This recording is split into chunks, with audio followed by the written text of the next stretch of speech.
SFJ 4x4 Studios presents in my oversized four-wheel drive Jeep. A Jeep podcast starring industry experts. Pure monosity. What? Say that again. With mad scientist Scott Brown. Use my drill press as a sword of blade. Our host, Neil Simpson. If one light goes out, they all go out. Filled with shenanigans. We are really professional with Jeeps. This is I Speak Jeep. Good morning, afternoon, evening, wherever, however you are joining us. This is the I Speak Jeep podcast presented by SFJ4x4.com. You sure? Very sure. Very certain.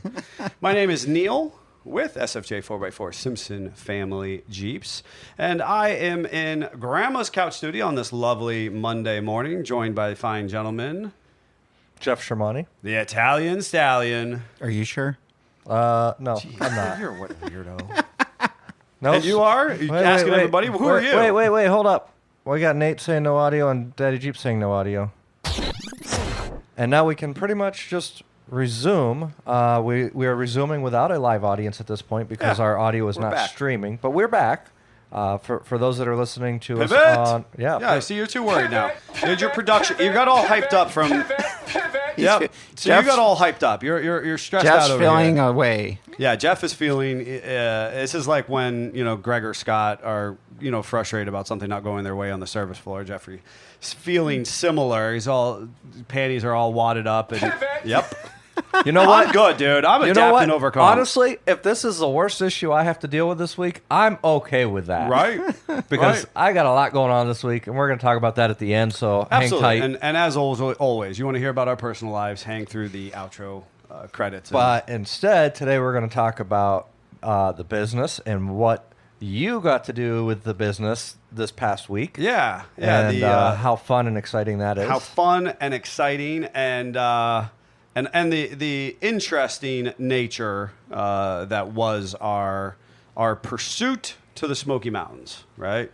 And so hopefully people will find that interesting. I certainly know that. And kind of first and foremost, a huge thank you to all of the people who listened to this podcast, who made it a point to stop by and say hi and share stories with me and introduce themselves and say honestly I'm not trying to make your head all big, but you're like our favorite podcast or you're my favorite podcast, and that's cool. Like I'm genuinely excited that you enjoy listening to us, and I can't believe how many people I met who do not jump onto our live weekly, who are dedicated listeners. So thank you so much to those of you who made it a priority to come and say hello. I love talking to people. I try to hook people up with stickers or swag in some capacity.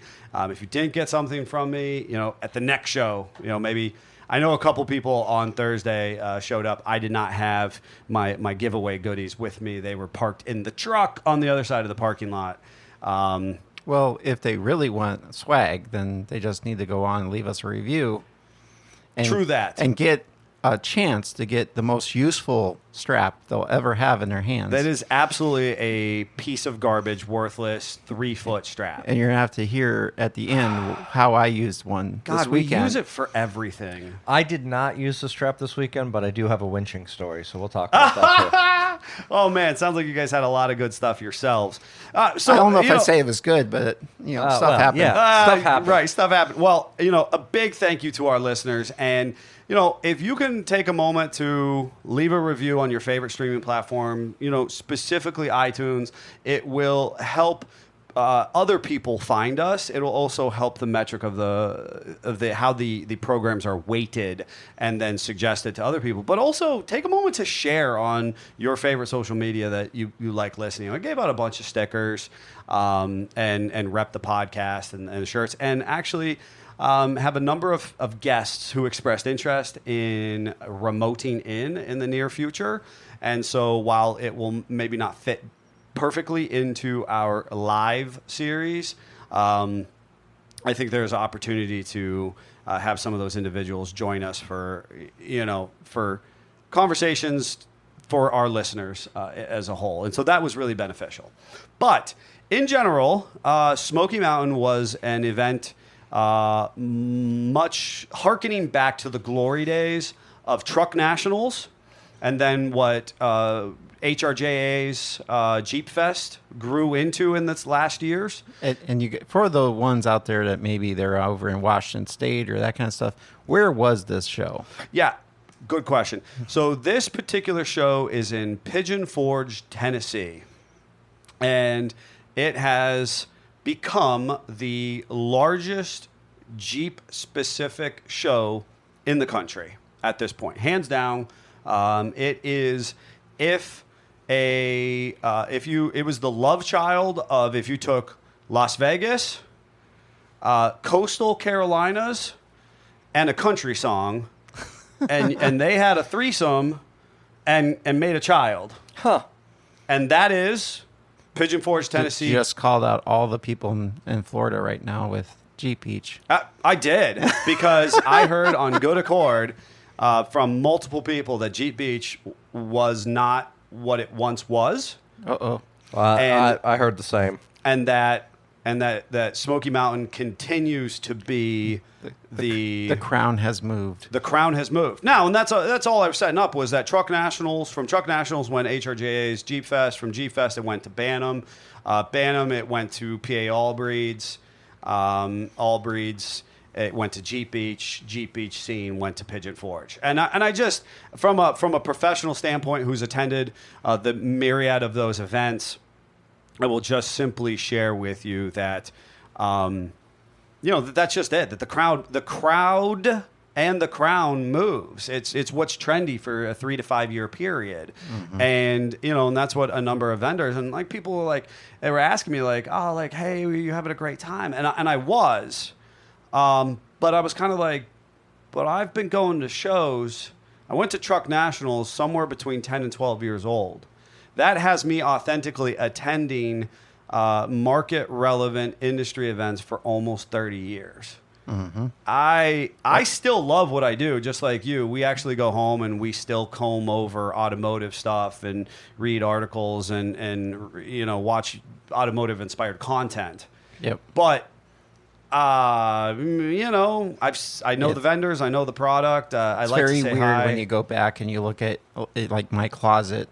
And I have shirts going way back to like 94, 95 for events. I'm like, Yeah, you know what I mean? So a really interesting kind of experience in that sense. But for our listeners at home, I want to set the stage, and then we're going to circle back to that story. Just because, the challenge that I share with people, both our advantage and disadvantage, is the fact that we are authentically us. Right? Mm-hmm. And the stories that we share on this particular program is just reality, right? The characters that we are who we are, and that's why we talk about our personal lives at the end there. No stage names, no personas. Right. And no, you get the real deal. Sorry about that. Yeah. That's just who we are. Take it or leave it. But what makes us specifically unique is that we are... among the podcasts specifically, again, trending in that top 3 to 5 podcasts, we are the only ones who fall in that category who are actually a professional build shop, right? So there are individuals who are in the podcasting industry as a business model, and their attempt is kind of as journalism and communication. There are people who are in the podcasting realm and kind of those successful podcasts who are enthusiasts and who are just got great personalities for on air programming, and faces only a mother can love. And what's that? That's what we're doing. You have a face for radio. Yeah, that's what we're doing today. Well, that's true, but the internet was like, no, we don't want to see your faces today. They just shut us off. That's why we're only recording audio today. They could see us. You just couldn't hear us. So I guess we don't have voices for radio. radio. Our voices that killed us this time. Well, and that's, I had to, keep sharing with people like, well, if you actually like listening to me talk that much, I know I don't, but, Are you sure? Yeah. Wow. Ouch. Scott's got dad jokes. So, so we actually, and we fill this really unique void in the fact that our personality types are really just us. And we also know the business inside and out because we are both enthusiasts and we've professionally been building Jeeps. Is it like the farmer's insurance? We know a thing or two because we've seen a thing or two? It's exactly what it is, right? Something. But a number of people kind of kept resonating like, do you really get into that many like odd situations? Do you really have that many problems with your trailer or your truck or whatever? It's not without trying not to. So I literally made the statement this weekend. I can't go to Erie without something crazy happening. So yes, that really is something that just happens to us. Correct. Yeah. Right. So Scott, I called you. Yep. Saturday night. Mm-hmm. As the event was ending. Mm-hmm. I was in a crowd of people, enough. I was in a group of people. He was testing me. And I said, this will really send Scott over the edge. But I was reserved. I didn't yell. And Scott, in true fashion, he just sighs a lot. Was it just silence? He gets quiet. Yep. He gets quiet. That's how you know you've upset him. And he sighs. So what did I call you and what did I say? You asked how you could hotwire a hashtag, not a restoration. The Swamp Donkey. And my very first thought was, it has Jeep AMC keys. It really would make me sad for those not to exist anymore. Mm-hmm. So that's where my brain went first. Mm-hmm.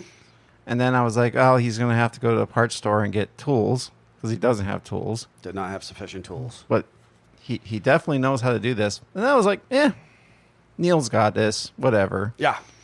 So it's 5:30 or so on Saturday night. Yep, trying to ruin my dinner time. Totally didn't stew all the way through dinner or nothing.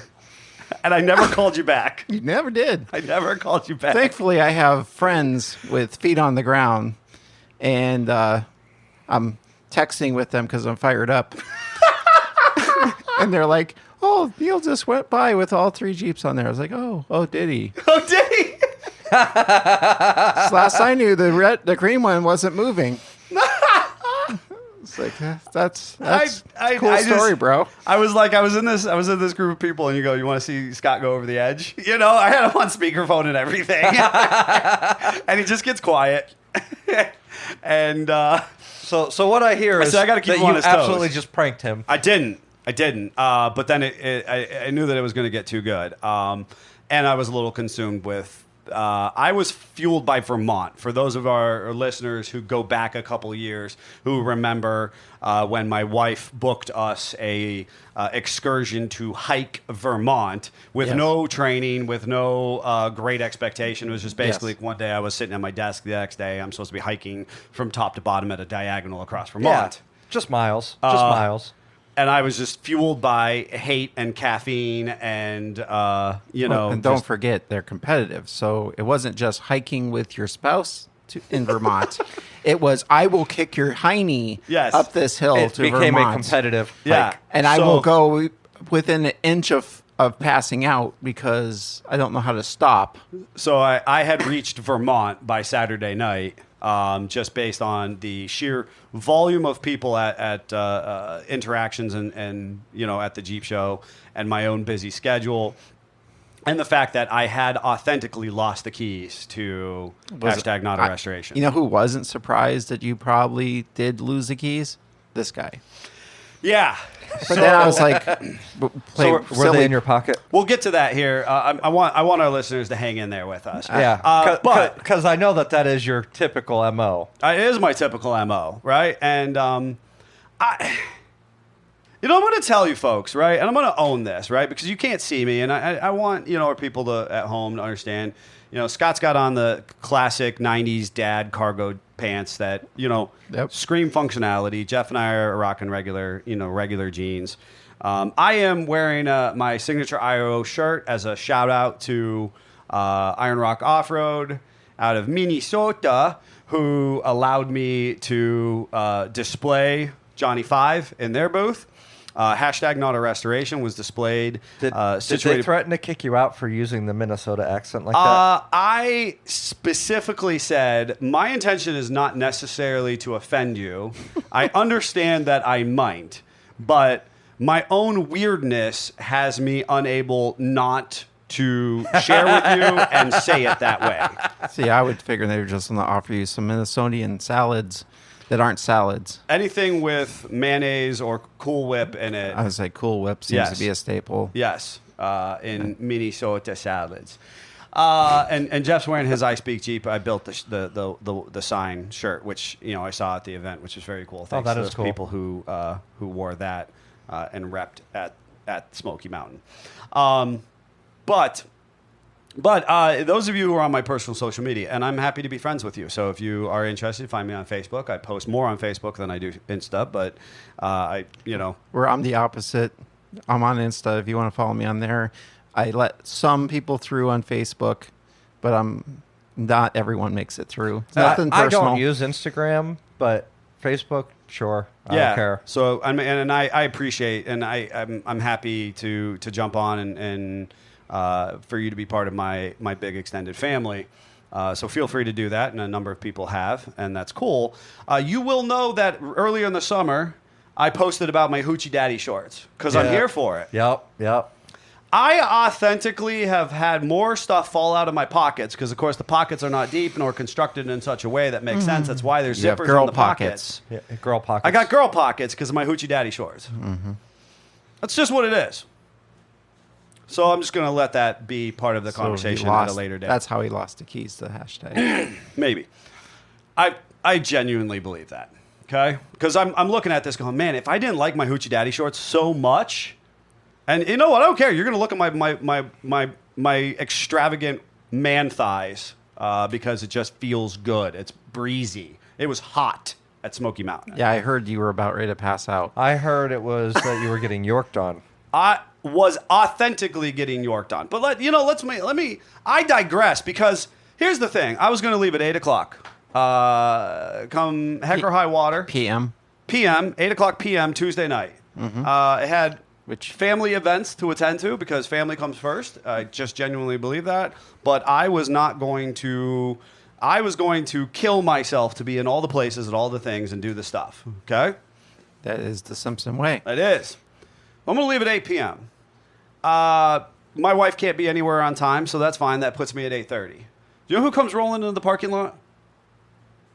No. Savage. Savage comes rolling in at 8:30, a little after. 8:30, 8:45. We're in there. I go, what? You didn't trust I was supposed to be gone. He's like, I knew you weren't going to be gone. So he says to me, he goes, I knew you weren't going to be gone. Factual statement. So he's like, hey, I got you some extra swag, some shirts to wear. You know, you want some new shirts. I got you some of that. I got you this. I mean, he was appropriately mothering me before I left. I have right? to jump in at this point because we talked after you got down there and you were literally sweating through a shirt from the heat that you ended up with the IRO shirt. Correct. I have this shirt on because of that. So I had told Davey that you had to switch into that, and he goes, I sent him with 5 extra shirts so he wouldn't have that problem. Yeah, I heard that you were sweating from places you shouldn't sweat from. Okay, that is true. And I said, that's one of the many reasons I don't want to go. And they were like, yep, we're in the AC at this point. Neil's not smart enough to do that or something like that. Yeah, for sure. Yeah, you were really creeping on me the whole time. Dang. Oh, he had the inside track. Dang, he did. You had boots on the ground, eyes in the I did. stands. So here's the thing. So now it's 8:45, 9 o'clock. Davey and I are processing some stuff. I am, as usual, overly enthusiastic that I'm going to do some of the videography. I'm going to do this. Okay, I didn't. Spoiler alert. So, but mean, he's you took hooking me some up pictures. with cameras. I did take the pictures. I'm capable of that, but actually shooting the video content and do the audio stuff, not my strongest suit anymore.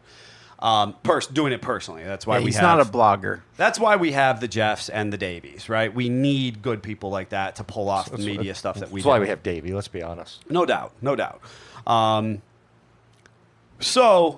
But it's now 9 o'clock. It's now 9 o'clock, and I'm like, I have got to get on the road, right? And Savage and I do our piece. It starts to sprinkle just a little bit. I knew that I had a weather-related situation happening. Yeah, a weather incident. A weather incident. I had #NotARestoration has one of my Jeep covers on it, but it's one of the loose fit Jeep covers. It cannot go down the highway. Yeah. Right? It's a 'Cause CJ5. They just don't top well. Correct. So, but that's fine. I'm trying to keep the rain out of it. I need to fuel up the truck. Okay. And the truck and trailer, despite my best efforts to have it loaded and prepared and ready to go, is facing the wrong direction in our parking lot. I need to spin it around. And I had already mentioned that, oh, you're a goose, so you should be able to move that thing around like crazy. Move it around like perfect. And we have a big parking lot. Truck, semis get in and out with no issue. So here I am. I have to foreshadow for a few minutes.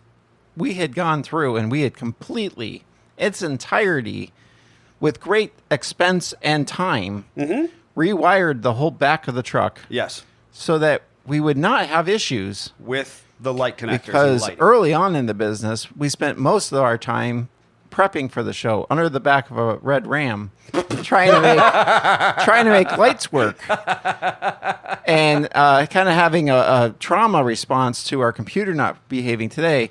We literally, one of the fixes was taking the battery off the truck, swearing at it, and putting the battery back on, and we suddenly had lights, and we're like, it's possessed. I don't understand. That's right.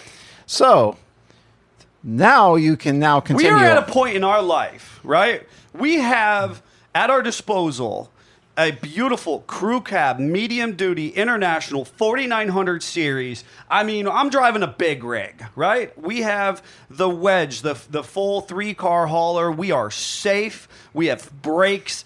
We are wired. We might even have license plates. We have legal tags. We are trying desperately to do the right things, right? Yeah. I mean, how many shows that I famously, I tell people, there was a show where we were out east and I used tap lights. My mom went to the dollar store, bought tap lights, wrapped them in red tablecloth, the clear plastic tablecloth, and I tapped those lights on the back of my enclosed trailer because I had no lights function on the enclosed trailer, and that's how I drove home in the middle of the night. And that was after we, with great time expense, not money at that time, but it was time, tried to make the truck behave, and then the trailer promptly was like, No, right? So we're at a point in life. We have different trailer, different truck, a whole shooting match. We have spent time so that I should be able to get in the truck, and I worry about the logistics of the show and not necessarily and the unexpected things. So, anyways, I back the truck up. It's starting to rain a little bit harder.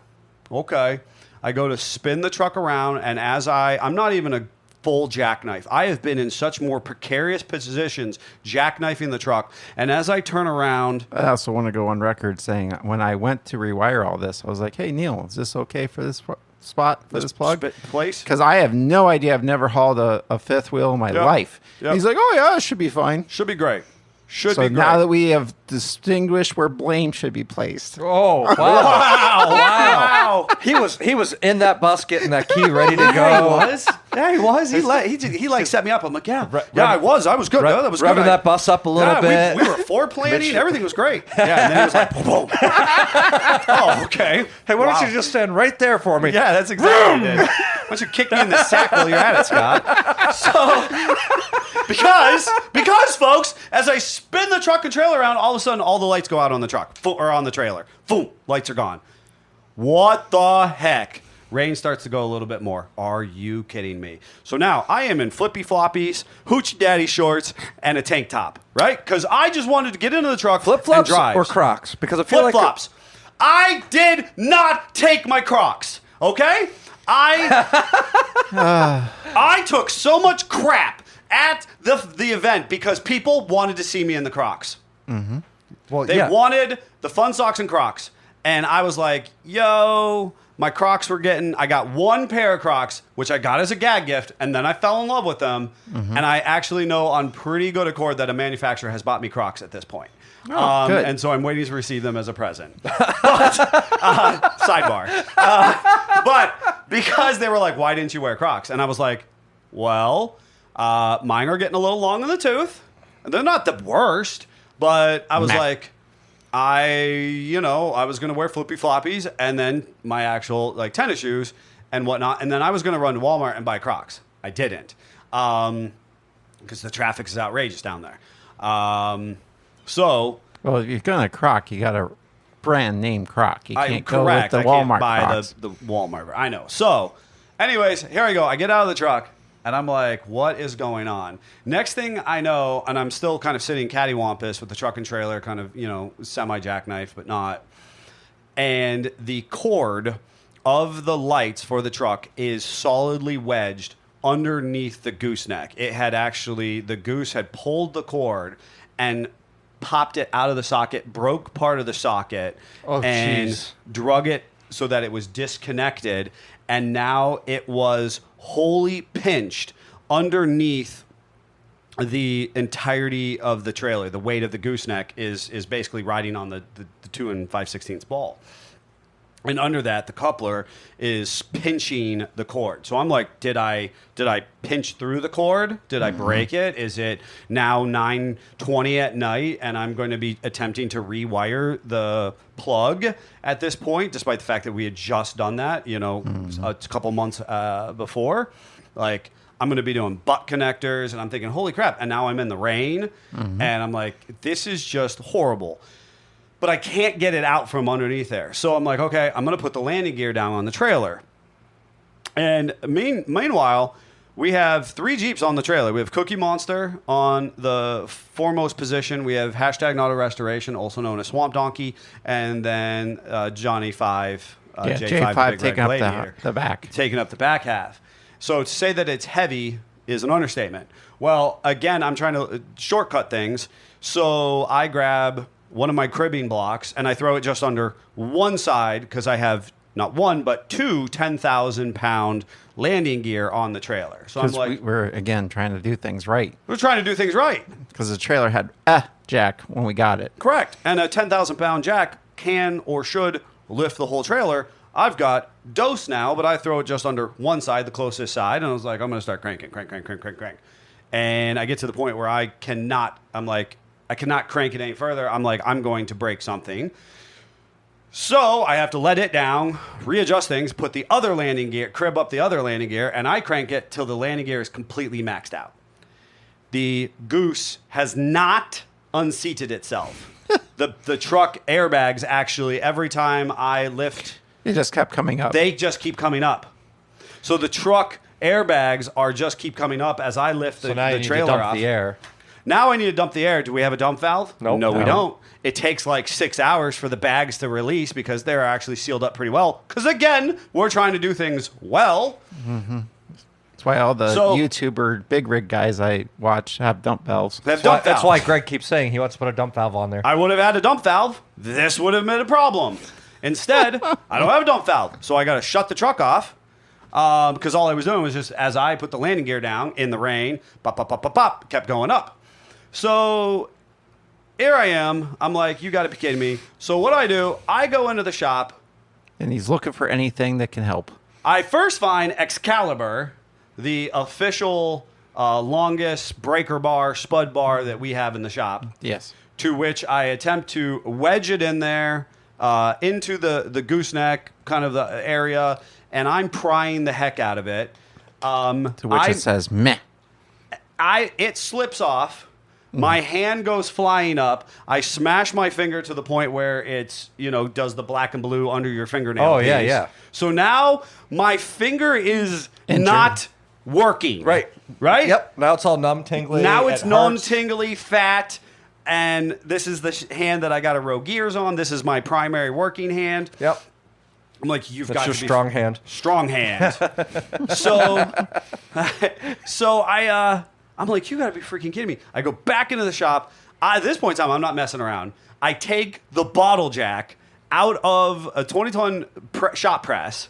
I take the bottle jack out there. I find more cribbing wood. I put it between the bed of the truck and the wedge of the nose of the trailer, and I start bottle jacking the truck and the trailer separate from each other, which of course is just full of a myriad of comical errors where I'm not in the right place, or the cribbing is falling out because it's just not tight right away. Chains keep falling into where I'm trying to check on the coupler for the gooseneck. The whole shooting match. Long story short, I do finally get the truck and trailer separated, and lo and behold, this is awesome. It's not damaged. And I literally can just plug it back in, and everything works. I was like, you have got to be freaking kidding me. Like, I'm on cloud freaking 9 at that point. What I did do was what needs to happen is I gave us enough length on the plug itself, and then I zip tied it up off the gooseneck itself, so that it has the full swing. The problem is it was down and below, and it would eventually work its way to friction underneath the tongue itself. Mm-hmm. Whereas I have it zip tied up out of the way right now, I should be able to jackknife this thing pretty significantly. The worst part is I knew better. I know better, and I did not actually fully jackknife the trailer. This should have been a comfortable swing, much like you're swinging around a gas station or something else. This was not that tight of a turn, whereas I had mentally prepared myself before going to this event that if I had to do that, because I knew I was going to a mountainous area, that I would, in fact, unplug it before I swung the trailer around in a jackknife capacity. This was not that. So did I leave at 8? No. I left at 10 o'clock. And as I leave out of town, I discover that I have no turn signals. Mm-hmm. Of course, this doesn't stop me. No. I apologize for any of you who encounter a person like me on the road and it upsets you. But I have my eye on the prize. But I need to get fuel first. It's important to note that my car cover is still on #not a restoration because I don't want it filling with water while I'm doing all of this. Of course, as I head down Route 7, which is a highway-inspired... The car cover doesn't stay. Car cover decides to become a sail. Yep. And now I am driving this rig with a sail 15 feet in the air. Fortunately, it is hooked onto the Jeep in such a way that it is bound up, but I'm just dragging a sail through the road. I have traffic swerving around me and flashing lights and all that kind of good stuff. Meh, right? Get to the gas station. It now starts to downpour. I'm just going to leave it at that. Sorry, Ryan. So he's one of those CJ5, so without a top on it, right? Absolutely. So we're going to need to do better if that gets hauled anywhere else, because that was challenging. I did eventually get on the road. I drove largely through the night. I had a great experience. Honest to Pete, everything was good from there. It's about 5 turns, and all of a sudden you go from coastal Ohio, and all of a sudden you get transported to this magical land of Pigeon Forge. I kid you not. It's like 5 turns. It's literally, you just get on the road and you start driving. I went down through Cincinnati, drove through the night. It was a beautiful drive. Everything was great. And then all of a sudden, it's like you literally are transported. You know those like Hollywood or cartoon? I don't care if it's Indiana Jones or some of the Lost Land Dino commercials where they are cartoons, where you walk through a cave and then all of a sudden you're in this like beautiful Garden of Eden environment. That was it. I was driving and it was pretty much like the same Ohio terrain, and then all of a sudden I'm in Pigeon Forge and I'm in this Las Vegas mountain. Right? It's super weird. I can't understand how to contextualize it otherwise. The event itself was so wholly overwhelming. There is nothing I can do to sum it up because, quite frankly, going to Las Vegas is easier and less stimulating than being at Pigeon Forge. Interesting. SEMA feels manageable in comparison. That's saying something. Isn't that something? That is, Isn't that something? I'm just going to keep adding to my list why I don't want to go to this. And it's a challenge, right? And I had to explain to people that Scott and Greg are homebodies, Yes. right? And that is not particularly their very, interest. Very people-y. Yes, it's very people-y, you know? And here's the thing. If there is a color-coordinated picture, if there is a CJ's only off-road run, if there is a, hey, you have speakers over the size of 8 inches gathering, I don't know. You're going to find it. Mm-hmm. Like, the most special interest groupings exist at this event for some reason. It is the most peculiar thing. The offshoot Facebook notifications and groups that get together that specifically organize for this event. I saw the blue Jeep crew picture. That was right. Holy cow! 250 Jeeps. Just blue. Just blue. Yeah. Oh, there was then yellow there was Jeeps. There was a just green Jeep one. Green Jeeps. Oh no, it's just mojito. Oh, green. just a mojito gathering. Yes, we're all green, just that specific green. I mean, it was fascinating. and then there's offshoot shows, which is fascinating because, I obviously I get to communicate with a lot of people, and they have events, every weekend around here. You could go to an event, and if 20 to 50 Jeeps show up at it, you're like, that was great. There was a ton of Jeeps, and we know from just hosting our parades how much goes into organizing and coordinating all these people. You get over 25 Jeeps, and it's something. Correct.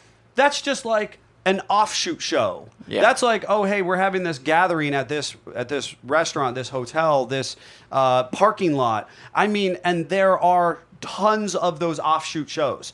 If you wanted to attend any special interest group or a little after hours party or anything like that, that was everywhere.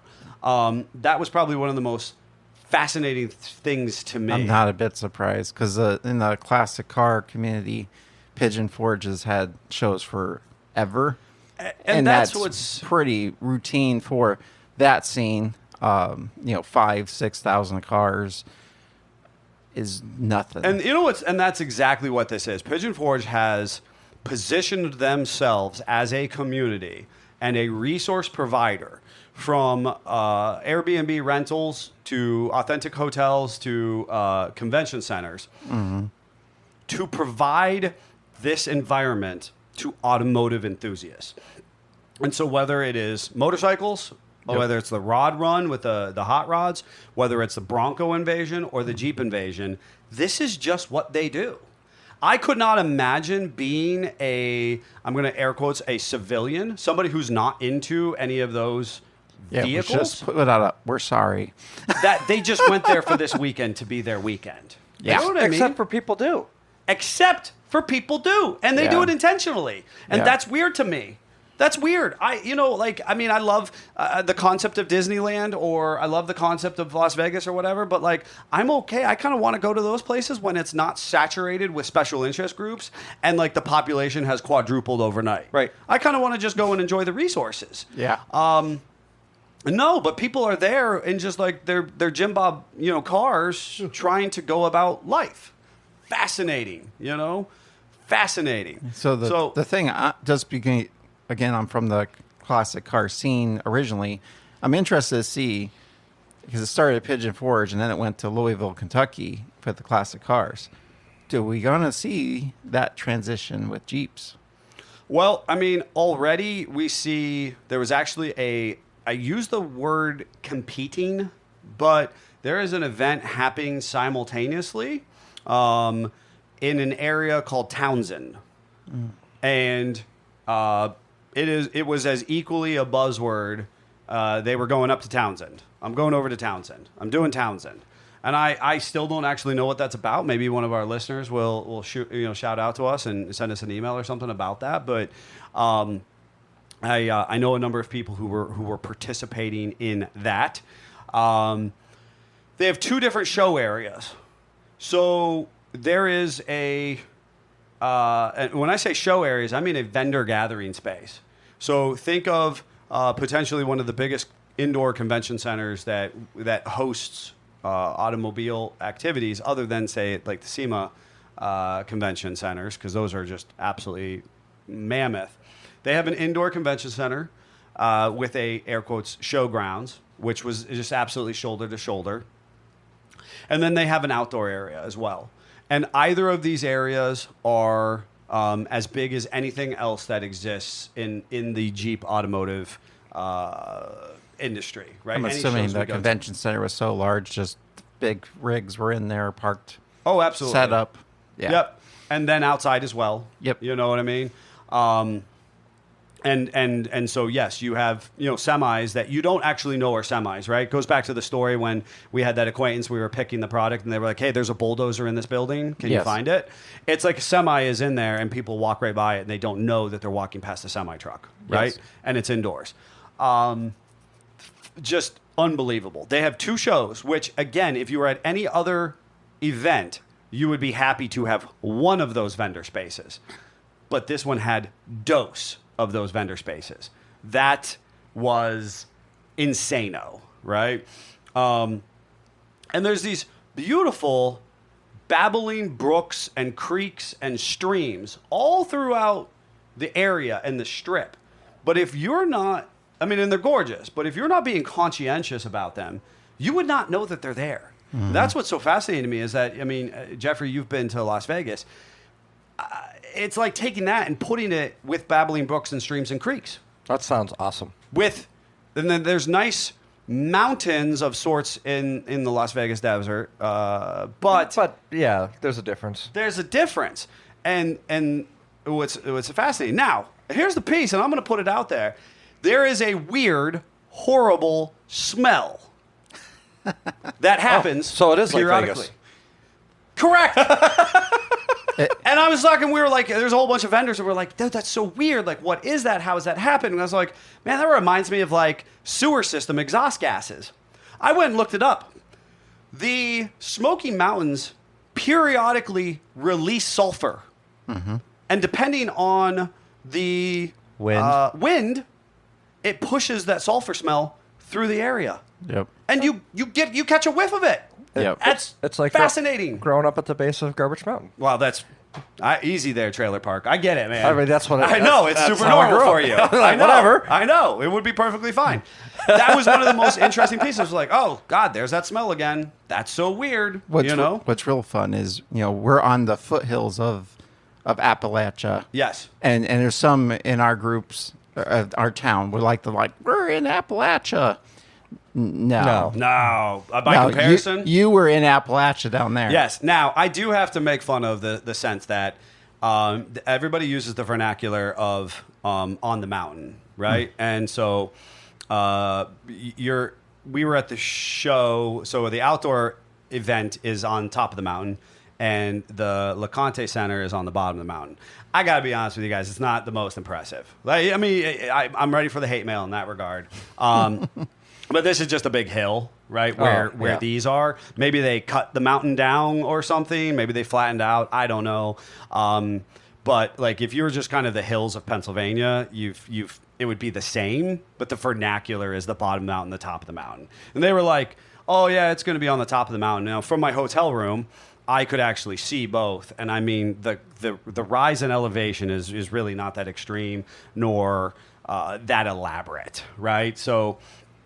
It's kind of funny. I mean, honestly, Western PA mountainous regions are just as. Now, the aesthetic, the layers, the depths of mountains with this smoky appeal. Pigeon Forge is kind of this valley, as the strip kind of goes down the center of it. That was stunning, right? That was uncharacteristic of things that I've seen, kind of local to our I think that's geography. a good way to clarify and Correct. Contextualize, right? Yeah. The steps, the rise in elevation was not that interesting, right? Now there was an acceptance that these were mountains as opposed to hills, right? Oftentimes you talk about the hills of Pittsburgh.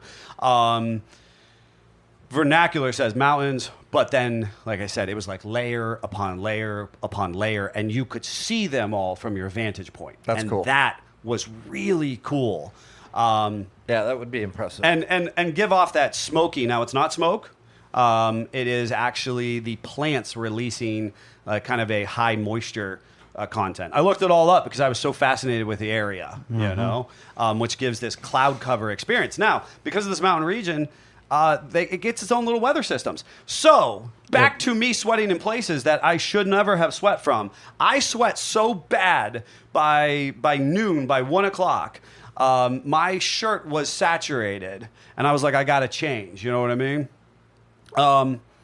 And at that point in time, the masses, it was like I was at a NASCAR race or a pro football game. They had just gone without shirts. They were just these big beer bellies and tanned up bodies. They're guys just embracing it. They're just embracing it. They know where they're at in life. They've got no excuses for anybody. We've got two. Some are in the inside with Yep. the big rigs, because they're embracing the AC life, Yes. which is where I would be. Yes. And then there's the other ones that do want to tailgate. Right. Well, and that's because it's the outdoor show, right? The people on the indoor show was like, "Oh, how's the weather out there?" Yeah, And I'm like, they know it's hotter than heck. "Bleh." They're just rubbing it in at that point. Correct. They're just rubbing it in, you know? But I sweat so bad. I mean, it was so uncomfortable. We had, fans running, and we were getting yorked on like crazy out in the weather. And it was to bring this back into the weather systems of the mountainous area. So I check the weather. I'm not a big weather guy. I'm a swinging rock weather guy, and I've internally. But I'm trying to channel my inner Jeff and Greg. I'm trying to check the weather, see what it's going to be like tomorrow. And it says it's going to be 7 degrees cool. It's going to be 79 degrees. Small chance of thunderstorm. I was like, that's what's up. Cool it off a little bit, right? No. It's probably like here where rain means humid. Wake up the next morning. All of a sudden, it was like 85 degrees is the low, and it's going to be hot and sunny. Are you kidding me? Are you kidding me? I was like, you know what? I'm not even going out the hotel room. We had enough work. By 7:15, this was Friday morning, I had enough correspondence between emails and a whole bunch of other stuff. Jeff and I spent some time on the phone. We were doing some remote work here at the shop. I actually just worked until 11 o'clock. I was like, I'm over it. You know what I mean? Like, again, shout out to IRO and Crown Automotive and Painless Harnesses.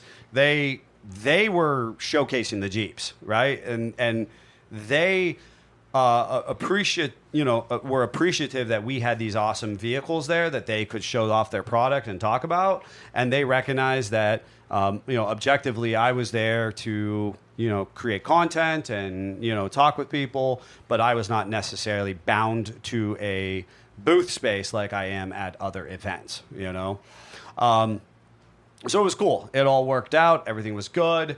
People stopped by the booth. I'm sorry if I missed you because of that. Again, Saturday morning was very similar, but fortunately... I got a text message from one of our distributors even saying, I know these guys, with a picture of J5 and the sign. And yeah, right. And that was very cool. And then we had people stopping by. Saturday morning, I went because Friday afternoon, I tried to get into the convention center, and it was shoulder to shoulder. It was very uncomfortable. So Saturday morning, I started my morning in the convention center talking with folks at Rock Jock, folks at Rock Hard 4x4, 7 Slot Collectibles, JKS. I mean, I made sure to make my rounds. Now, I know that people stopped by the booth, inquired, took pictures with the Jeep. That was one of the coolest things, was how many people took pictures with Johnny 5, just because it's a super cool looking rig. And so in as a inconspicuous way possible, I kept taking pictures of people taking pictures with the Jeep, and I kept sending it to the owner because you should. People were posing with it, and people were like making faces and having a great time. So that was a lot of fun. I guess as I kind of try to bring this to a bit of a close, it went exceptionally well. I would recommend to people that if you're going to add this to your list of national Jeep shows to attend, do your homework about where your location is. I got to tell you, our hotel was fantastic. I would stay there again in a heartbeat. A lot of people stay at the Airbnbs because it's such a resort town that a lot of these Airbnbs, people were responding back. They've got waterfalls at their Airbnb. They've got jacuzzis and indoor pools. And this is just like a home, you know what I mean? That's been converted to house, 5-6 people.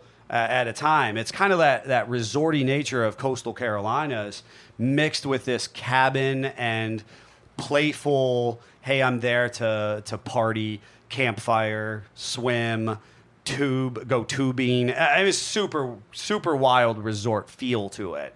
But the Strip has this Woodward Dream Cruise kind of feel to it, where traffic is just outrageous. It's impassable in some manners. So going out to eat, you're going to spend a ton of time traveling to and from. Going to restock on supplies, things like that. Getting in and out of your hotel. In our situation, our hotel's only entrance and egress for a vehicle is out onto the Strip. That's very challenging when the Strip is moving at 1 mile per hour. Yep. So, interesting stuff to that effect. I definitely, if we did it again, I would want to participate in some of the off-site events. We got a special invite to a CJ Only's ride, which seemed really cool. It kicked off. Again, if you had this many people show up to just your own little, like, hey, I'm just going to do like a coffee, like a Java and Jeeps meetup, you would have been like elated, let alone 150 CJs showed up to do a meet and greet for 2 hours, arrival and meet and greet for 2 hours. And then they went on a 2 to 3 hour trail ride where they went, I think he said like 35 miles out and 35 miles back or something, like a loop or something. You know what I mean? We got this invite to it and I was like, that is so cool. But of course, objectively, our Jeep was there to be represented in these manufacturers' booths and be beneficial to both of us as businesses. And it couldn't have worked out any better. A huge shout out to Bestop. Bestop made it a priority to do a special interest piece on hashtag not a restoration, and we were able to shoot that on Saturday. Saturday was a much more mild day until the rain came. And I'm going to tell you who absolutely won the weekend. They won the show. As far as I'm concerned, it was the coolest, best thing that could ever happen. A monsoon popped up, and this is the whole nature of the weather, because basically weather systems were getting trapped between mountains. Right. Yep. And a monsoon, despite the fact that it was, a slight chance, pops up in our space. And those of us who had the capacity to hunker down under tents had to hunker down and ensure that they didn't collapse, Jeffrey, and destroy the tents in the process. Don't worry. I talked a lot about you and Savage destroying our good tent a couple of years ago. Uh-huh. And so we had to, push the tent to get the water out of it because it's monsooning. Of course, the guys with the big rigs and trailers were buttering up the general attendees because they were like, come into our air conditioning inside our big rig. Uh-huh. And you have to, sip tea with us while we, sit in the air conditioning and ride out this storm. Meanwhile, we're under a tent and we're feeling pretty good because there's people in ponchos, hunkering under, whatever cover they could find. And we're poking at the canvas, trying to keep it from collapsing. And all of a sudden, the Seymour coatings and cleaning supplies folks, they go into their trailer, which had a beautiful outfit trailer, not the biggest, but beautiful. And next thing you know, they had a complete playlist dedicated to rain and inclement weather. And they're blasting out their weather-resistant radios, an entire playlist of Thunderstruck, Thunder Rolls, It's Raining Men, a country song about Happens in the Rain. I'm trying Gary Allen. It's the first one they played was the Gary Allen Songs About Rain. They started with Songs About Rain. And then it just went from there. So and they were locked and loaded, ready for this. Dude, it was epic. And we're talking hundreds of people taking shelter in and around. And I was just like, after it cleared out, because it monsooned between about 1 and about 2:45. As it cleared out, I was like, I made sure to go over to the Seymour guys and be like, you made that tolerable? Like, you won the event. I don't care. You guys are the GOAT because that was so cool. But did they play Raindrops on My Head? They did. Awesome. They did. I'm telling you, they played rain music for almost 2 solid hours. Awesome.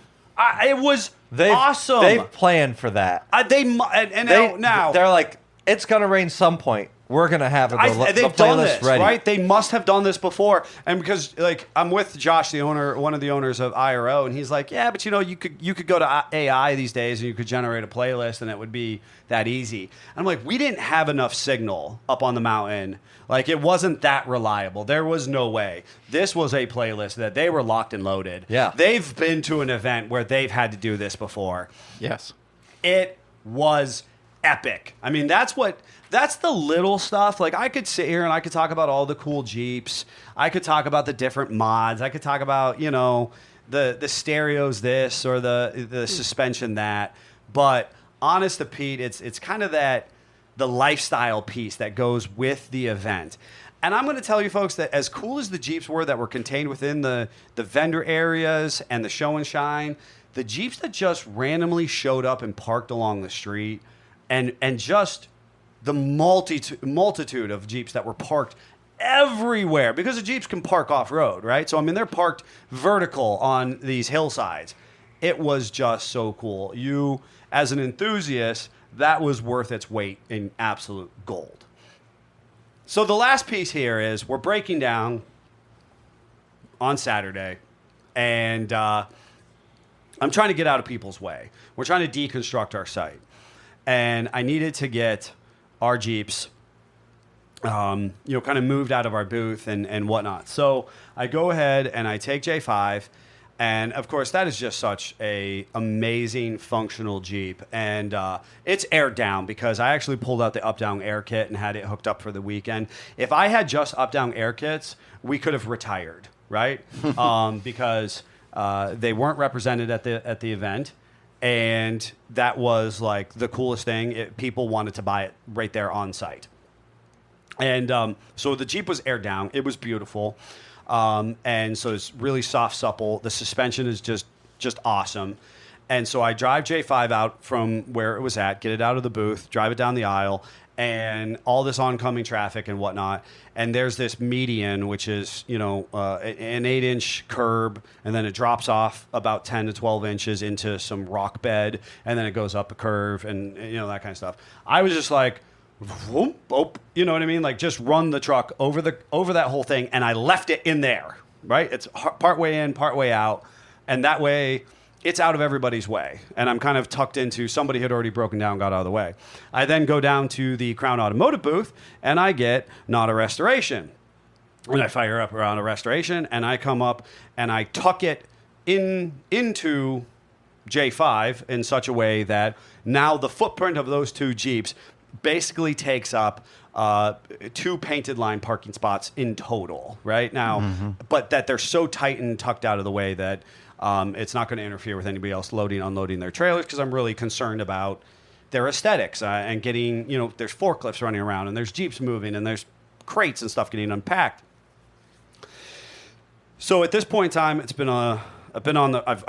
driven through the night once. I've done the hotel. I've fought with the traffic. I've done all the things, right? And it's time to go home. And everybody has been so courteous, right? They've tried to invite me to dinner. They're trying to invite me to do this, that, and the third. And I was telling people all day Saturday, I've not eaten solid foods. I'm fueled by caffeine. I've strategically planned my energy drinks. I'm good, right? I'm trying to be lean and mean and not have bubble guts, and I just want to get on the road and drive. And I'm like, I'm ready to go.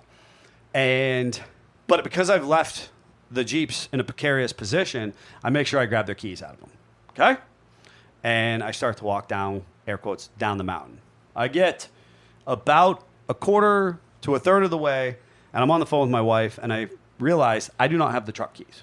Because now I'm going down the mountain to get the truck from the hotel parking lot. And I was like, I don't have my truck keys. So I got to go back up the mountain because they're in Johnny 5. Okay? So I go back up the mountain, and I open up Johnny 5. I have the key fob. Bop, bop. Open it up, grab my truck keys. Okay, at that point in time, I have checked my Hoochie Daddy pocket shorts, And I know that I've got not a restoration keys. I have got J5's keys, and I've got the truck keys. Touch my shorts. I'm good to go. Okay. My semi neurodivergent brain has all of my habitual things, pockets. I know things. I feeling things. You did the dad pat down. I did the pat down. Yep. Okay. Should have just put everything in J5 and locked it. Oh, God. That would have made too much sense, right? Instead, I go down said mountain. I head down to the hotel. I go into the hotel. I get my e-refrigerator. They had stored it for me. Thanks out, big shout out to Holiday Inn. Bring it out, throw it in the truck, fire up the truck, ready to rock and roll. Hit the truck, boop, come up the mountain, fight with traffic. I head out of town. I cannot begin to articulate to you where they want you to keep your trailers. Okay? I cannot begin to tell you the switchback, curvy, worvy, little goofy road that you have to drive. And this is what everybody warned me about.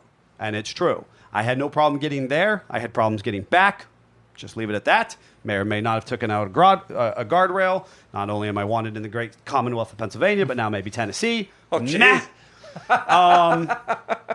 At least I didn't hit anybody else in the process. Get the truck and trailer back. I'm now, air quotes, up on the mountain. Fight traffic all the way through. Ready to load. Load Cookie Monster. Shout out to Jeannie and Jeff for being there. Help me, because it's RHD. It's a little peculiar. They helped me load the Jeep.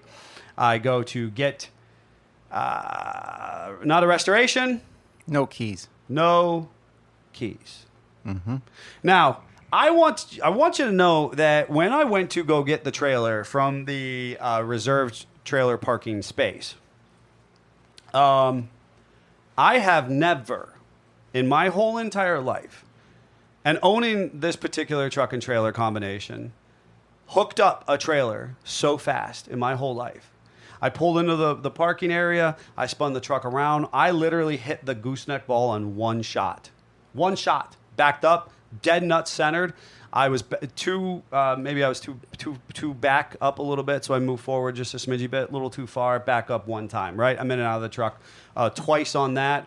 I am dead center. I drop the jacks. I pull the cribbing. I jump up onto the trailer. I pull myself up. I'm kind of vertical. I roll in onto the flatbed so that I can hasp down the gooseneck, latch, hook up the wiring, hook up the safety chains, the breakaway cable, so on and so forth. I was in and out under 15 minutes. So the key is sitting on the flatbed. Key could be on the flatbed. Key could be in that field. Yep. Could be in the International. Could be in the International. It could be... Did it drop down in the gooseneck tray? Could be in the gooseneck tray. Yeah. Could have been... up and down the mountain. Up and down the mountain. Yep. Could be in the hotel bathroom, right? I know exactly where I've been. I'm not the kid from the family circus, right? I did not spend hours running all around town, but I'm also not particularly close, and the weather is out, and the traffic is outrageous at this point. And I'm in panic mode, right? Because I'm angry because I just want to be done. I had planned to get home. My child was playing piano for church. I wanted to see this and that and blah, blah, blah, blah. Okay. And everybody is super cool, super courteous, again, wanting to, offering meals or showers or whatever, hey, do you want to cool down, blah, blah, blah. No, I want the key, So at this point in time, I start calling the hotel. I jump in Minion, which is a right-hand drive, and Jeannie courteously offers to drive me back to where the grounds are, because I'm convinced that the key has fallen out there, right? And she drives me, and of course we are in, for those who are unaware, a two-door JK, bright yellow, says Minion on it. But not just that, she has like a whole hood cover that makes it's like a hood bra, but like fully covering the hood that looks like the overalls of a Minion, made out of like she's made this, she's sewn this that looks like a jean, out of jean material or denim material. Yeah. It's flapping. She has giant, 2-foot hands for Minion off the mirrors, which Jeannie loves to wave at people, right? She waves them at people. And there are no short of thousands of vehicles on the road, and everybody's like, the Minion, yeah, Minion, and they're they want to be throwing ducks, but she's focused, and it's a right-hand drive, and I am a control person, right? If you didn't know that. And I'm wanting to step on the brake on my side of the vehicle because I'm not used to driving. I'm not a passenger. I can drive a right-hand drive. I've driven a right-hand drive quite extensively because of Jeeps. I've never ridden shotgun. So now I am in the appropriate position To drive. But you can't drive. And you want to talk about cognitive dissonance. I am wanting to gas. I am wanting to brake. I am like losing my mind. And Jeannie is just cool as a cucumber because, of course, she was a, shout out to our postal carrier. She has driven professionally these Jeeps for her life, so she is in her happy place because of the Minion, right? And she's waving. I kid you not. Well, let me just say, we got to where the grounds were. The key is not there. We extensively searched the area. We can see where the jack pads had been sitting for the last 4 days. The key is not to be found. We leave. I kid you not. We're sitting in traffic. People, it's like when I drive the limousine. They're like, oh, let the Minion through, like they give a crap. And we're like, oh, thank you, that kind of stuff. We pull up next to a beautiful diesel pick-em-up truck. And that guy's sitting in his truck. He's a truck guy, right? Classic, you can tell he's a truck guy. He's sitting in his truck. And he looks over, and Jeannie looks at him, and she wiggles the hand just a little bit. Would you know this guy reaches out and, waves back and wiggles it back at her? He's there for it. He is 100% committed, and he is like a child smiling back at her. And then all of a sudden, he realizes that it's a right-hand drive. She's driving.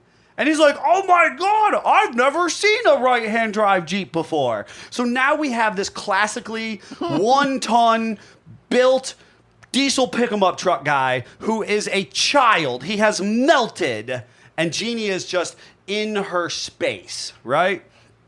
Okay. At this point in time, Josh from IRO has called and is like, we're talking, and he's like, how are things going? And I'm like, awful. I've lost the keys because this is why we can't have nice things. Mm-hmm. Josh has the keys, doesn't he? No, he doesn't have the keys. Oh, okay. He doesn't have the keys. He's like, oh, man, that's no good. Could they be on the ground at the event? I was like, I don't know. So Josh leaves his hotel room, okay? And he starts to head over to the grounds. And while I'm on the phone with him, he is walking over, and you can hear him having a conversation with security to get into the grounds. And at that point in time, you can hear him ask them, yeah, I'm sorry. Hey, I'm actually a vendor, but I don't have my vendor tag. But somebody lost a set of keys. And oh, blah, blah, blah, blah, blah, it's like Charlie Brown's mom.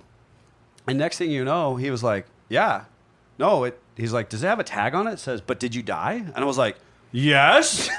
I was like, it's blue and leather. He's like, yes. I was like, yeah, there's 2 keys. There's no key fobs or anything. It's like, it's old school GM column stuff. And he's like, dude, they've got him at the security desk. And I was like, what are you? And he was like, I was like, where did they find him? He's like, I don't know. They said they found him on Main Street. What? Now, I don't know if that means the Strip. I don't know if that means the walkway. I don't know if that means that the main aisle or the midway of the vendor grounds where we were at. I don't know. But miraculously, the keys show up at the security station that Josh just happens to go through, not one that I had been going through at all. I had asked some other security people. They didn't know. It was just like,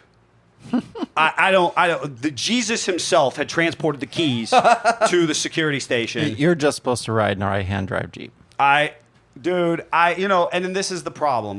We can't make this stuff up. Yeah. Right? Mm-hmm. We can't make this stuff up. And so I ended up getting loaded.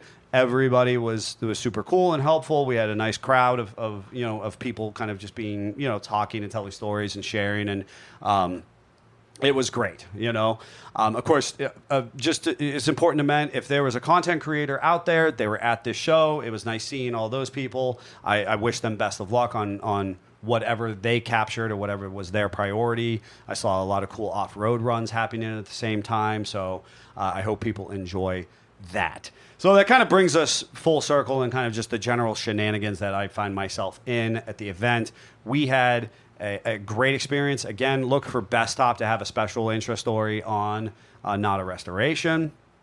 I loved meeting and greeting all of the people who tuned into the podcast or our YouTube page. So thank you for that, and I look forward to meeting you again if you didn't take the time, because I think there were people who like maybe recognized but didn't want to intrude. Like, feel free to come up and say hi. Like, it doesn't have to be awkward. Like, we're putting ourselves out there so that you have a fun time. It's great to hear that, and like I'm probably going to make it weird, but like not in that kind of way, It's just the nihilism. Totally. Yeah. Totally. So, what a great event overall, but one that, as I look forward, figuring out how we do it in the future is definitely challenging, Yep. right? Because of course that was it required a large personal sacrifice on my behalf, with some of the commitments I have at home, and of course you guys and your schedules, and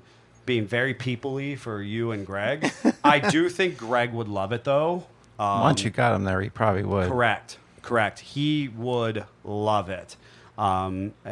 He's the one that I'm probably most excited about getting there, because I think that he would really embrace it. But then at a business level, how do we benefit from it, as opposed to just like, he goes to SEMA and he does great. He is very in tune with like latest and greatest product and communication direct with manufacturers, because it's just a manufacturer only show. This is not that per se. Yeah. So definitely some interesting, how do we approach this in the future conversations need to be had. Yeah. But again, thank you to the people who stopped by, took pictures, shared stories, said hello, talked about the impact of the podcast or YouTube. That kind of stuff is very cool. Look for some of our content, briefly, that'll come out because of it, and or that Best Top special. And we'll see, how or if this helped the notoriety of these Jeeps and our team as builders to kind of go to some other events. I think that pretty much sums it up. Cool. Yeah, for sure. We have, if you're interested, stay tuned through the outro music, and we'll talk a little bit about our weekend updates as needed. But until next time, Jeep on. Jeep on. Jeep on. Okay. So That was fun. The timer on that was 1:11:01. Yeah. That was fun. So we talk about how the great usage of a purple strap is, and I'll get to that. So I now have 24 wells around my building property. Did you? Congratulations. They all have water in them. Ugh. A lot of water. So Did you hit water in the process, or just because it rained? No, they hit water on every one. I didn't even want to go look this morning after How do the you big keep rain. it from collapsing? I don't know, Neil. Because all of mine collapsed back in, because that's how I understand what our soil does. I don't know. I have holes-ish in the ground, and Just waiting for inspector to come inspect holes so we can put concrete in holes. Yep.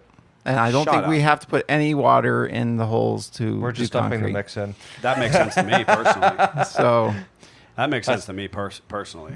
it is what it is. So Sunday, did normal family, clean house. Wife had to open. So as she's coming home, I backed the 36 out. I'm like, I need to snug up the front bearings. Old car maintenance. Yep. Stuff. So sitting on a chair mat in the driveway with the kid, showing what I'm doing, that kind of stuff, and we're like, things are winding down around us. We basically have a couple weekends or a weekend, and things are just going to be like winter.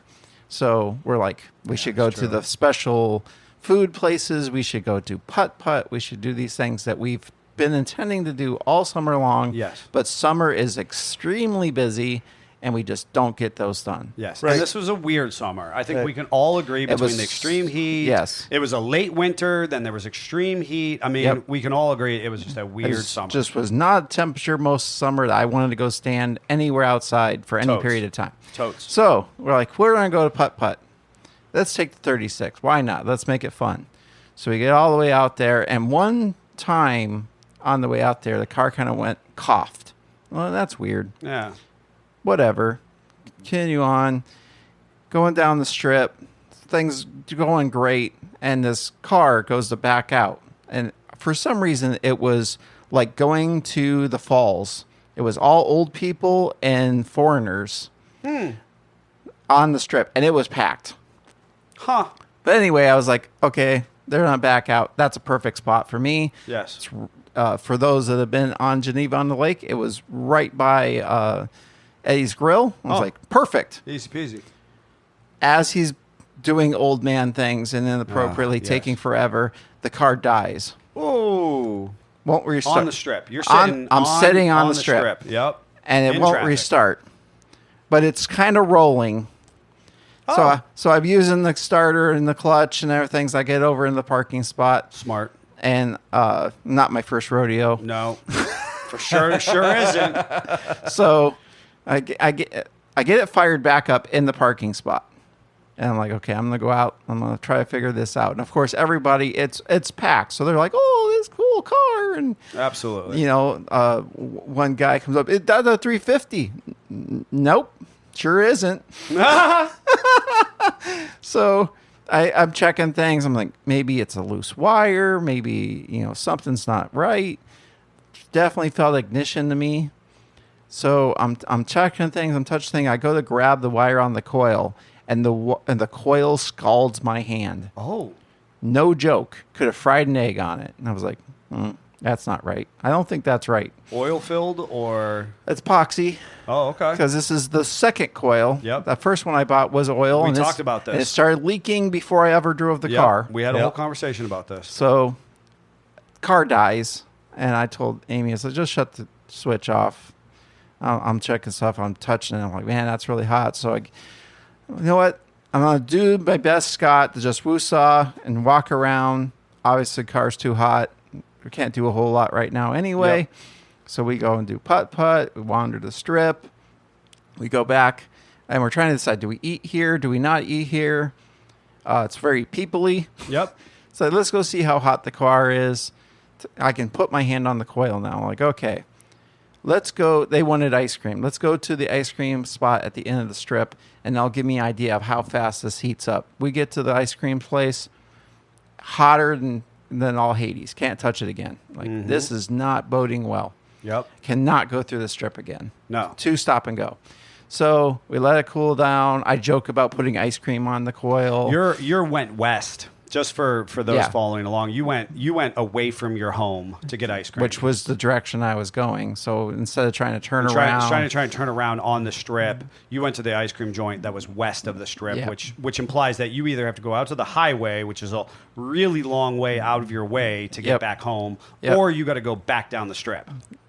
or because I grew up out there, I know back roads. So I back rode my way after the ice cream. We let it cool off as much as we can, but we also, it's Sunday and the kids are back in school and they have bedtimes and showers and clothing and all this other stuff. And Yeah. we're trying our desperately to not let this impact all that. So I go up, we hit a side street, and I'm just trying not to let it, keep it moving. It's up on the coil's on the firewall. I'm trying to keep air going past it.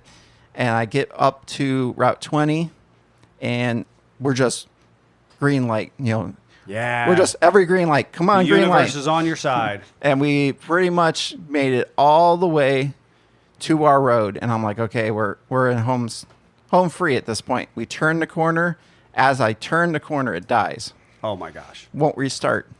Says I'm done. I've Yep. done everything. I've given you all I can. I got you to your road at least. So I coast it, starter, over into the side of the road, and we hoof it all the way down to our Absolutely. house from the end of the road. Send kids in to get ready for bed. Absolutely. Get the truck, Go and find my purple strap. Throw that in the bed. Take Celeste down, turn around, put it in front of that, wrap the strap around the front bumper, hook it onto the tow hook. Thank goodness it's a Rubicon. And I'm steering the car down the road while Amy's driving. Yep. And I'm thinking the whole time, that truck is very close to the front of this car. It's a 12-inch strap, folks. And you wrapped it around the bumper, So it's as long as it can be. It's as long as it possibly can be. And the whole time I'm like, I don't want to smash the grill The in this moment thing. that the brake lights come on, you better be like a drag racer with the light Right? change. You better be applying that brake. The moment the lights, you see brake lights come on, you're like, oh, stop. I was like, we're going to find out how good drum brakes are. Because when we Right? got up to the house, I'm slowing the truck down before she even thinks about it. Nice. Right, So, you have to. So we turn the corner, and I go out and I look at it again, and she's like, no, I'm just pushing you in the garage. It's done for tonight. Yep. Yep, cool. So we did that. Then we finally moved the rest of the siding onto the car trailer, which I forgot that part. I had Sunday morning started putting siding onto the car trailer. So even if I had needed To go to go tow it home, I couldn't because, of course, cobbed up the trailer. Yes. Why do we have these trailers? I don't know. Why do we have them? And I'm like, you're in Pigeon Forge or wherever. Yeah. Jeff's doing Jeff things. Jeff things. My other go-tos are down in Pigeon Forge as well. I'm like, I don't know who to really call for this. Yep. Prepare to self-rescue. Prepare to self-rescue. So whatever. So as I was eating ice cream, I'm ordering a coil and a Yes. ballast resistor on my Yes. phone. The main consensus is that it should have a ballast resistor. I don't understand why it went a year and a half without, and it was perfectly fine. Yes. But whatever. I personally am one, and not to get too sidetracked, honestly, maybe we should do some research and a podcast on 100% that vintage, should. especially as we break into rewiring the FC and everything. Yep. The concept of a ballast resistor, because that's one of the things on the Renix era Jeeps Yep. that people eliminated. Yep. Um, For and- the fuel pump. For the fuel pump. Yep. And how fascinating is that there's a reason it's engineered to be there. Yep. So 100%. And I have a bunch of research I need to do about 3 ohm versus 1.5 ohm and 1.6 ohm. yeah, there's something that like folks at Petronix really understand. Even another layer yet, but yeah, we'll definitely have to do a podcast Yeah, on I that think we once do. I understand the matrix. Right. I was gonna say I've only scratched the surface with my Petronix conversions I've done in the past, and then we know that the whole ballast resistor on the Renix stuff was kind of critical or not Yep. critical. Yep. But But that's that fascinating. Thank goodness for purple straps. They should be about 2 feet longer. Love it. I love that it came through when you absolutely needed it. So. Yeah. And Jeffrey, it's go time for you and your. It's crunch time. So just to lay out the craziness of things that we deal with in life. Obviously, I go out to Erie to start prepping for the event. We have a security staff meeting to plan out some of the details for security, and that was on Sunday at noon in Waterford. And then from there, I'm going to Voodoo Brewing. So we go down to Voodoo Brewing for the actual volunteer meeting. So we do all our training there, had a great time, hashed out a lot of things with the volunteers that came to that meeting. We have 2 more on Wednesday. So, we're planning all that.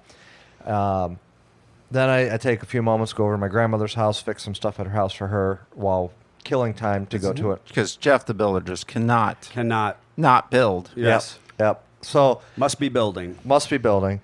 So then, I actually talked about that this weekend. of course you did. I said I got to get Jeff to. Do you remember that time I told Jeff to stop buying tools? Mm-hmm. This weekend. I was like, I got to get Jeff to stop buying parts. Like he can't be purchasing parts for us. That's fair. I need Jeff. That's fair. I keep refining Jeff into like his. But I did the same with like Greg. Greg went to all the shows with me. You know what I mean? Yep. And thank God he did. Yeah. Right. I couldn't have gotten to where I was at without Greg and going to shows. But Greg, that wasn't his strength. Right. You Yeah. know. But like it's the same with Jeff. Like I need Jeff the builder I need Jeff, the customer service guy. I need Jeff, the reports guy. Yep. I need a purchaser. You know what I mean? Oh, Like- yes. But anyways. So anyways, we're killing time waiting for this open mic night to start at 6 p.m. So we decided we're going to go over to Giant Eagle and get the kids some food from Giant Eagle, save some money, and not buy dinner at the bar. 100%. So we just pull into Giant Eagle parking lot across from the mall in Erie. If you're not familiar with that Giant Eagle, the parking lot has grass medians in between the aisles of parking. Okay. But their medians are like little ravines. They dip down quite a bit. So we're sitting on one side of the parking lot. That's exactly like what I was explaining with the gravel, where I go up at the curve and drop down a little bit. I get it, man. I get it. So we're sitting in the parking lot. We just pull in, and I'm checking a couple things on my phone before we get out of the vehicle.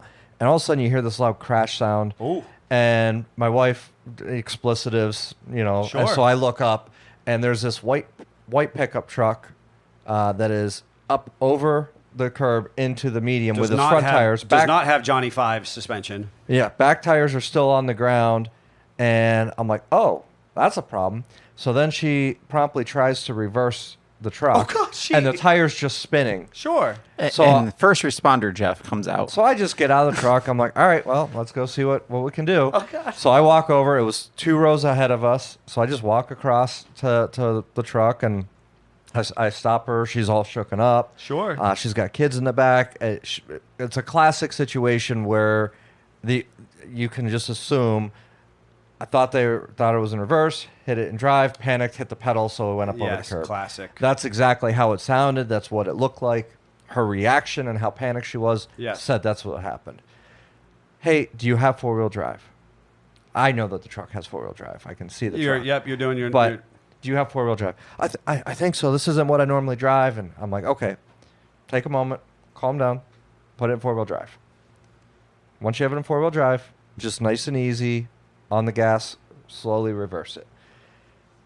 She fidgets with everything in there for a minute, says she's got it in 4-wheel drive, goes to put it in reverse. The back tires just start spinning immediately. I'm like, okay, let me just go get my truck. I'm going to get you pulled out of here. So I drive around, block the parking lot, of course, draw the winch line out, hook up to that. And what do you hook to on this truck? I ended up just hooking to the tow hitch. Oh, okay. So I walk back up to the safety chain part of it. She didn't actually have like a hitch. Okay. So I walk over. So you're actually just hooked into the loops of the safety chain. Yeah. Wow. Okay. I've seen those break, but I mean, you're thinking that, right? I literally looked at it and went, "This isn't ideal." Oh yeah. But it's just front tires over a little curb at this point. So I'm like, So I walk up to her. Right. So I walk over to her window and I'm like, "I need you to put this in neutral, and leave it in neutral. Just don't do anything else." Yeah, because she puts it in reverse and hits, once she actually gets traction, right, she's coming into you. Correct. So she put it in neutral. I verified that it was in neutral before I walked back to the truck. Couple seconds, popped it right over the curb. I immediately released the winch line, walked over, said, "Please leave it in neutral. I got to disconnect everything. And let me check your front tires, make sure you didn't blow a tire." She promptly puts it in reverse and just sits in reverse. I'm sorry. So this is what we do when we try to help people. My wife appropriately was sitting in the Jeep holding the brake down while I was doing this. So she just pulled it into the spot next to this truck. Yeah. And the kids hopped out. I'm like, "Guys, just stay over there." Oh, gosh. Like, just stay over there for the moment. Because she was in reverse the whole time. And she just sat there. I'm like, are you okay to drive? Do I need to call someone for you? She's like, no, I'm fine. She sat there the entire time that I got the kids resituated, got the winch put away, put all the controllers and everything back in the bed of the truck. And I started to walk, and I'm like, all right, guys, let's walk out wide around the truck because I don't know what she's doing. And we were basically into the grocery store before she finally started to actually move again. Weird. So I think she was just really shook up for the situation. Yeah, right. And it sounds like maybe it's not her vehicle. Maybe it's definitely not her vehicle. She said she doesn't normally drive that. So right. But yeah, so again, crazy stuff just happens around us. Just happens. I'm glad you were there to help that person. You wouldn't have had to hook it to the safety cable if you would have had a purple strap. You could have ran a hitch pin through, and I've towed off the hitch pin a lot. I actually had the purple strap, and I could have done that. I didn't even think about it. Missed opportunity. But Goodness. there was also a lot of vehicles parked there, so there wasn't a lot of room for pulling. Sure. Yeah. Sure, Whereas sure, winching, sure. you just park and Yeah. drag. Right. Well, you could have winched off the purple strap. Could have. You know, could have Yeah, looped could've. it around off the hitch Could've. pin and So, double safety looped it. note for our listeners: that's how you would actually appropriately do this versus the sketch area that I hooked to. Sketch stuff. And there's even somebody. I mean, while it's double shear and that is rated for pulling, it's still not exactly recovery rated. Right. But you know, there's the conversation. I mean, obviously, I have all the credit to our good recovery people, right? People who actually do tow recovery. But sometimes you just got to get the job done. You know. So. Yep. That was fun. I actually had something to share with you guys from my weekend update. But I don't remember what it was. We've gone long enough. So until next time, Jeep on. Jeep on. Jeep on.